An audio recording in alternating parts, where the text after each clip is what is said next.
Hello everybody, how are you? Today we're going to talk about what type of financial sacrifice is there upon entering the paralegal career for the very first time with let's say there are no internships, nothing like that. You're going in and you are, hey there, thanks for being here with me.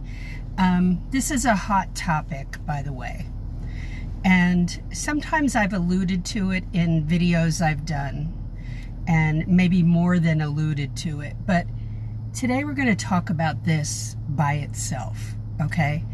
And if you have any comments whatsoever, please, regarding this topic, please post, say hello. I would love to hear from you. I'm just watching to see. Sometimes I get robocalls, so if you hear funny sounds, that's why. We're going to talk about, let's see, 1, 2, 3, 4, 5, 6 different topics within this, okay? First of all,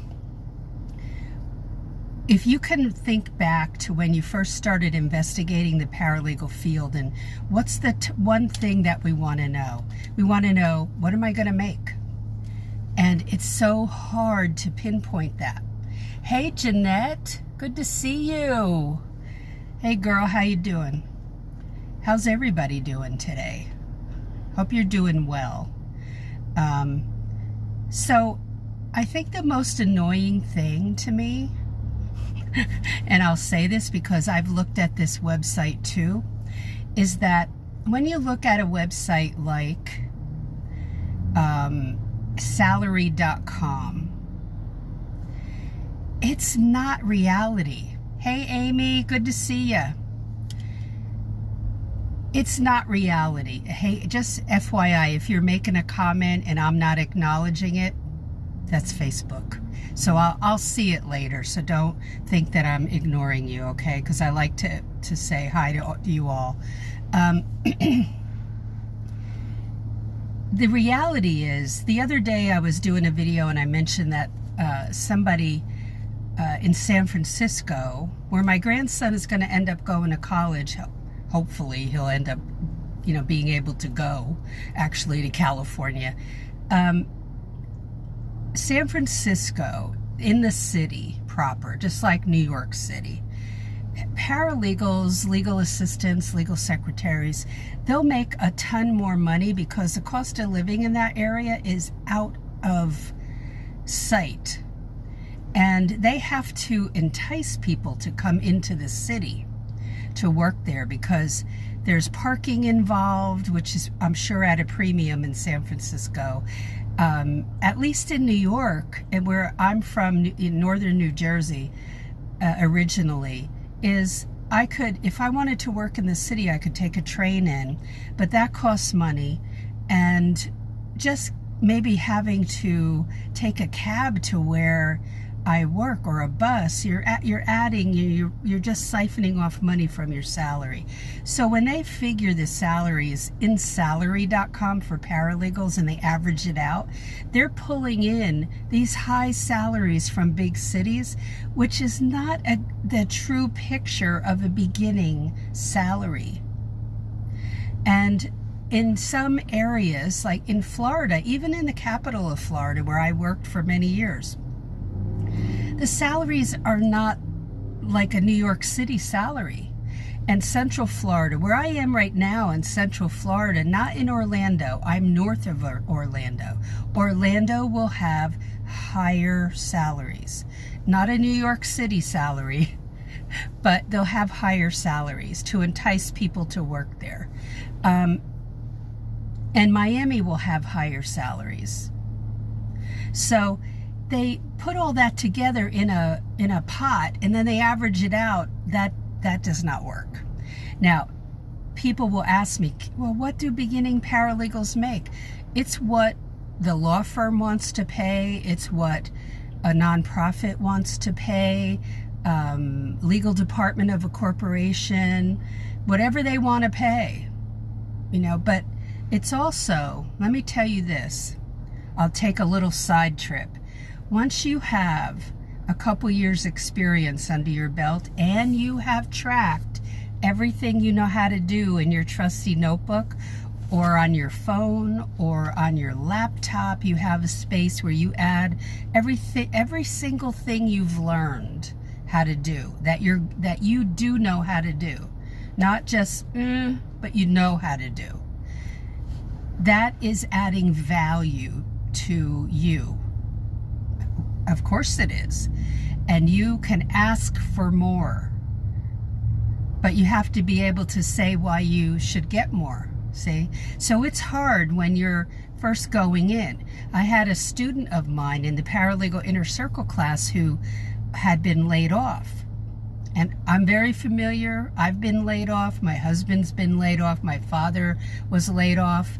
But more like for them, after my father was a supermarket manager for 30 years, he was let go. There was no layoff. Same with my husband. Mine was a layoff.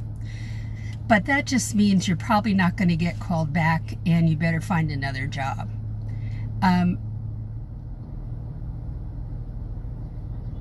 That experience you get in the first 2 years is gold.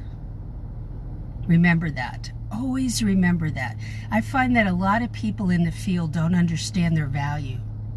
They really don't. And I want you to understand your value at every step of the way.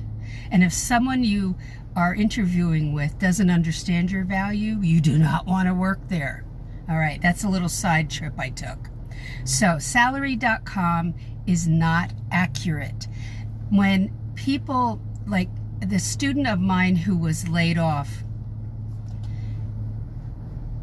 was very shocked that person would not be able to make $50,000, $60,000 right out of the chute, like as an entry-level new beginner paralegal.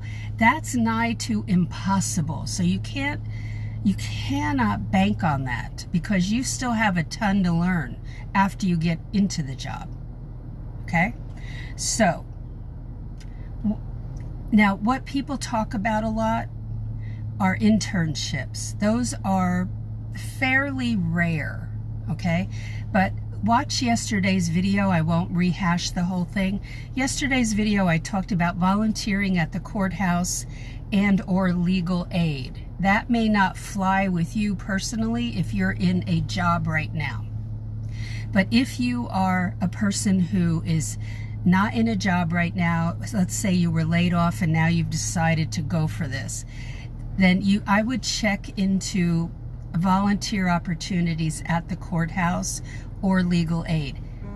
You never know. So I hear a robocall coming in. Hang on, guys. Okay, let's get rid of that. Okay. That's an option, okay, to kind of get your feet wet and see what's going on in the legal field. Just one option, okay? So when I tell you to track everything that you know how to do, why do I say that? Because you have to be able to explain what you know how to do. And you may only have three minutes at the most in an interview. But what I teach my students in the cover letter secrets class is how to incorporate certain things in the cover letter, okay? So it's all about selling those skill sets that you have. And yes, you can sell your skill sets that you have even without experience. In fact, you have to, in order to get that resume and cover letter to not be at the bottom of the pile of 200 resumes and cover letters, but to come up to the top. Okay, this is a proven way, okay, to do that. So how long will it take you to start raising your salary up? Well, for me,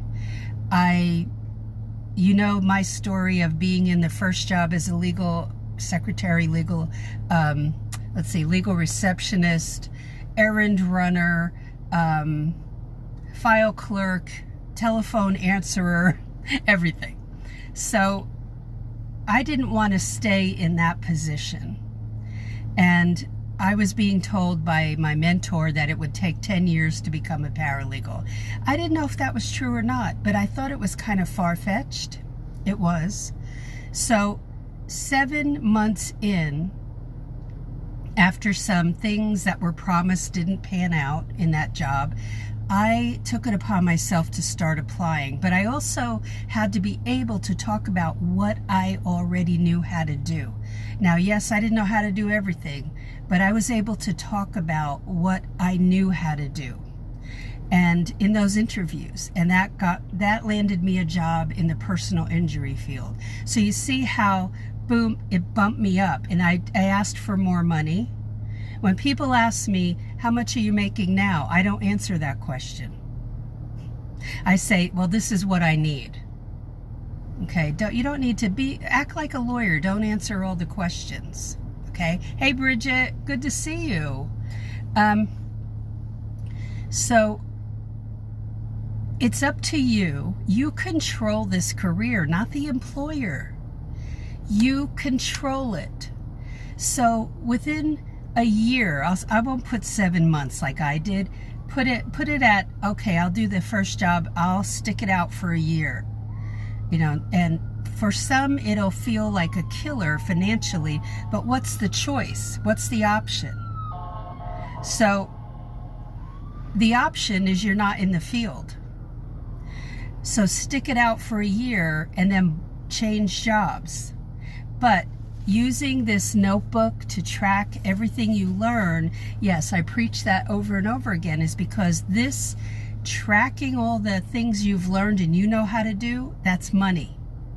That's what adds value to your career. You're building a career. If you keep looking at it as I'm an employee, then you're handing over that control to the employer. You owe them 8 hours, nothing more.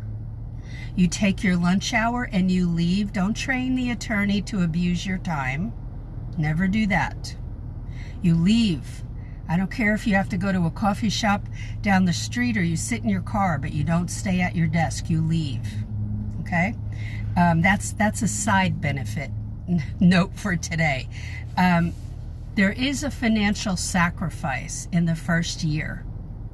Does it have to be longer than that? Well, if you feel that it's worth staying and you can hack, you can endure the low salary for another year, and you know you need to learn more in that job, and you know you can then go to another law firm or entity, wherever you want to work, and you can push up that salary, then that's what I would do. Okay? Oh, Bridget, I'm just south of Daytona in Port Orange. So I'm north, it's about an hour north of Orlando. So Port Orange is growing like a weed, just growing like crazy. It was, nobody knew about Port Orange when we moved here very much, and then it went crazy. So it's a cool little town. It's not little anymore, but I keep saying that. So and why do I say change jobs? I would say the first 5 years, Bridget, was in Oklahoma, in Tulsa. And I lived 40 miles northeast of Tulsa. So I would make that drive every day, but there was no traffic, But when you have ice storms in that part of the country, that's not pretty. It's dangerous because in the northeast corner of Oklahoma, we have hills. And I did the rest in Florida. And then I've worked in a lot of areas of law. And that's beneficial too. If you stick to, I'll say this because I've worked in bankruptcy. If I stuck with just bankruptcy, then I'm limiting myself. But if I work in my career in several different areas of law, it really makes you more well-rounded and you make yourself more employable. And it's more, your career becomes more flexible because now you have choices. And you have choices anyway. It's whether we're brave enough to make those choices. You know, when I would leave a job after a year for a higher salary, it didn't sit well with my parents because they were used to, you get a job, you stay there for 40, 50 years. Well, that doesn't happen. That wasn't happening with my generation. So I took it upon myself to not listen to that and built my career. You know, when I switched from one job in Tallahassee to another one, I was brave enough to ask for $7,000 more per year, and I got it. And I felt like I was floating on a cloud when I left that interview and I nailed down that job. It's possible. You can make those leaps, okay? So don't think, oh, I'm stuck, it's going to take forever. And here's the final thing I'm going to say. If you're in a law firm or corporate and a law firm, they're going to be very limited as to how much money they're going to give for a raise. And they like to keep all that stuff quiet. And because they don't want infighting and they don't want comparison. And sometimes it's not done the right way and somebody's paid much more than you that is a lazy butt, excuse me.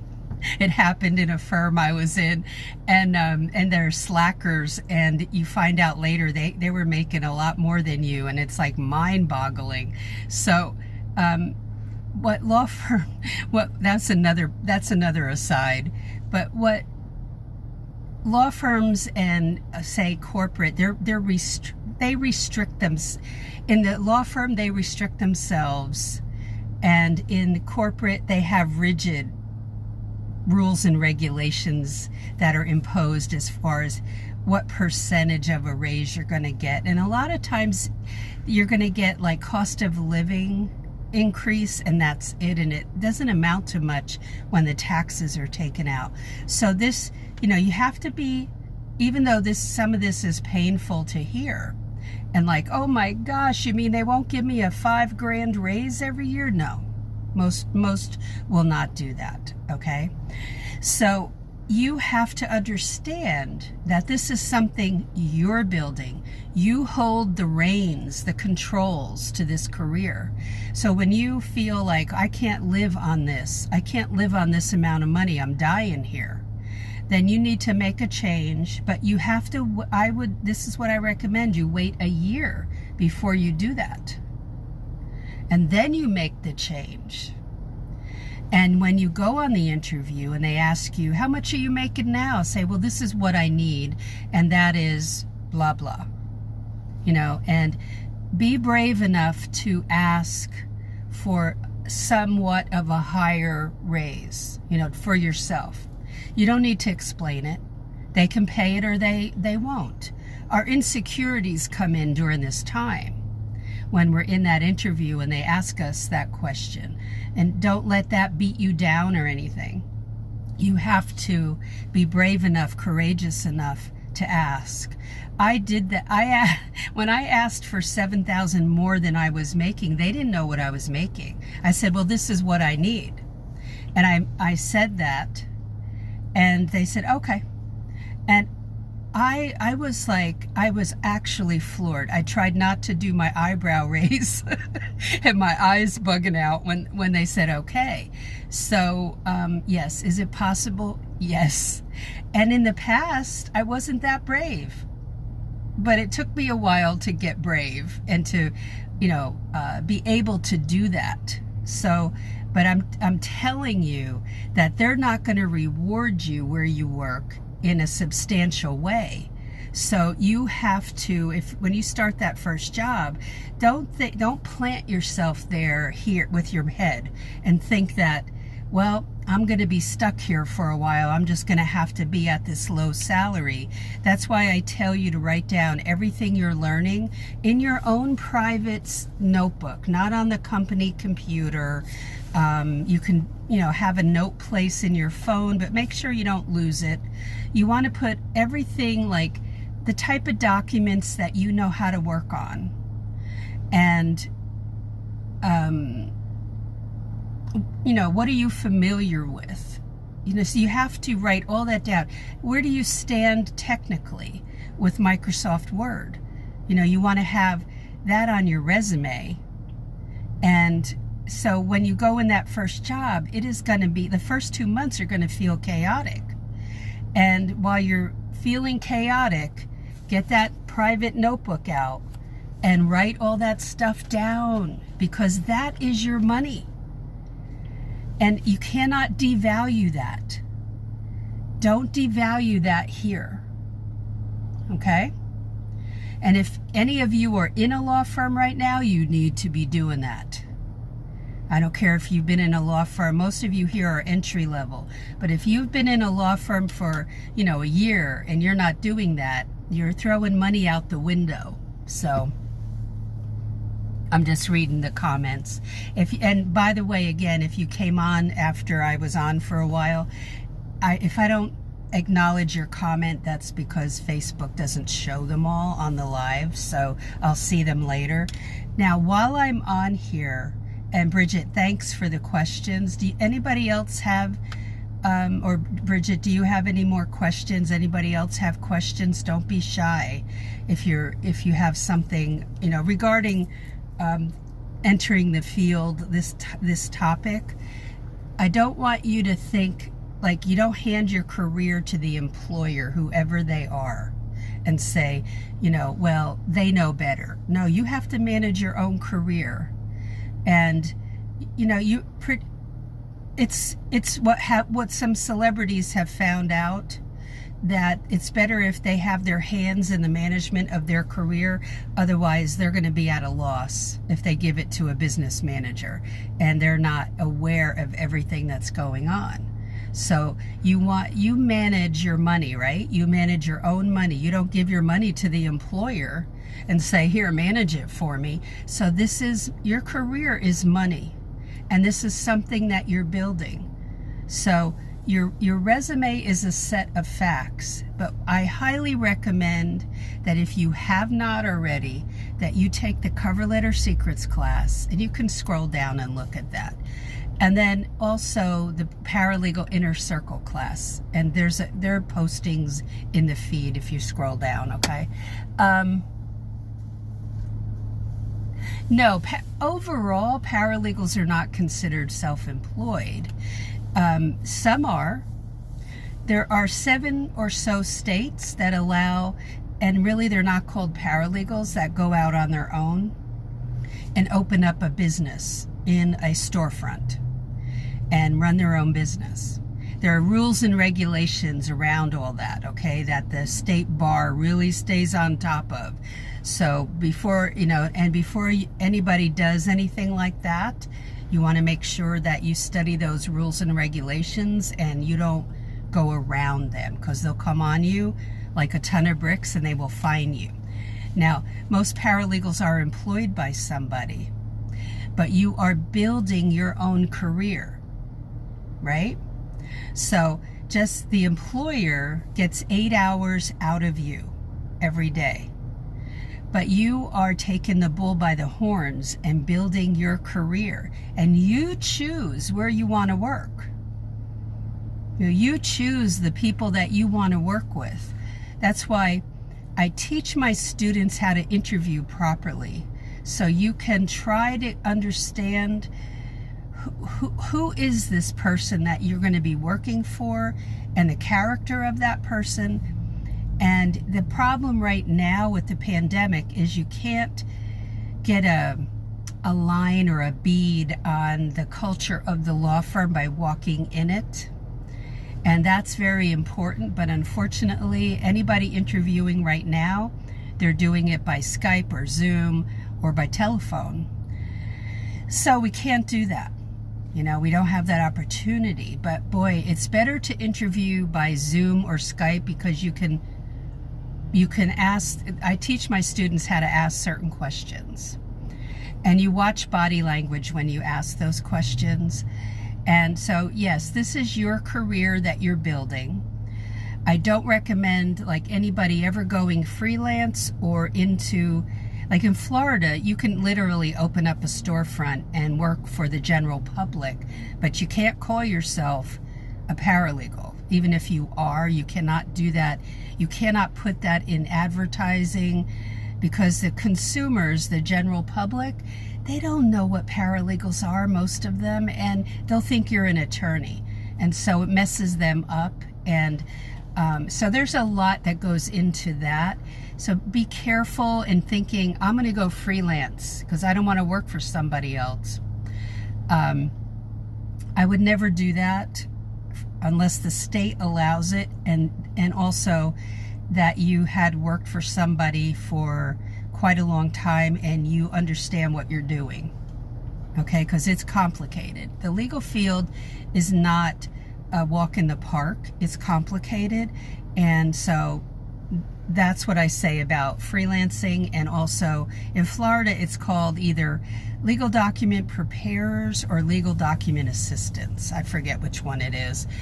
California allows it. Florida, I'm not sure, but I know Washington State, maybe Missouri. I just can't think of the states off the top of my head. But there's about 7 of them only out of 50 states. Yeah, but Bridget, you're building a career for yourself, and that's what I mean. Okay, and if we keep thinking in, say, the employee mindset, then it's almost like psychologically we're giving them our career, and we can only do what they say we can do in our entire career. So I had to change my thinking on that. Okay, I had to change my thinking years and years ago when I was in Oklahoma. And it was early on when, if an attorney, I had an attorney in my second job, the personal injury job, just go off the rails one day screaming because I didn't do something he wanted me to do. We had a meeting and I had all my notes in front of me, and not once did he say that item when I took down, and I took, see, I'm for old school. I can take steno. I took everything he said down verbatim. I took it all down in my notes. So I went in the next day and I talked to him about his behavior.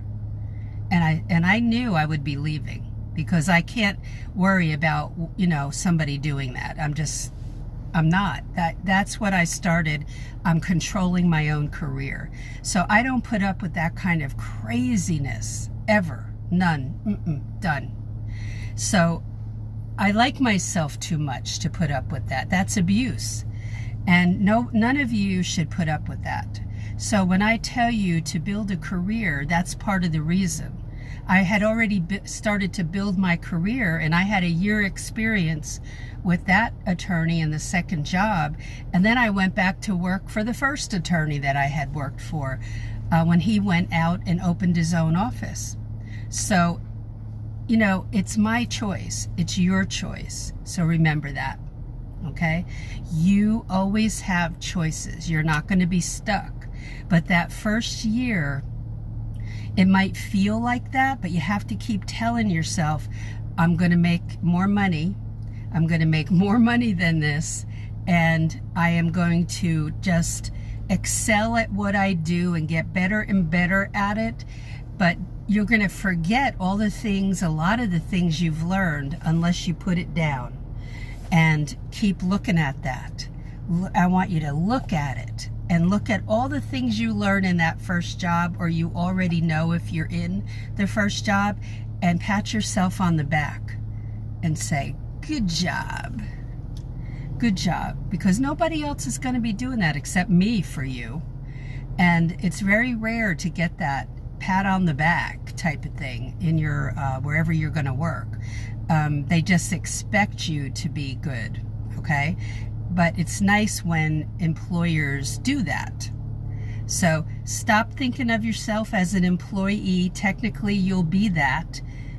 But what are you building for yourself? You're building a paralegal career, okay?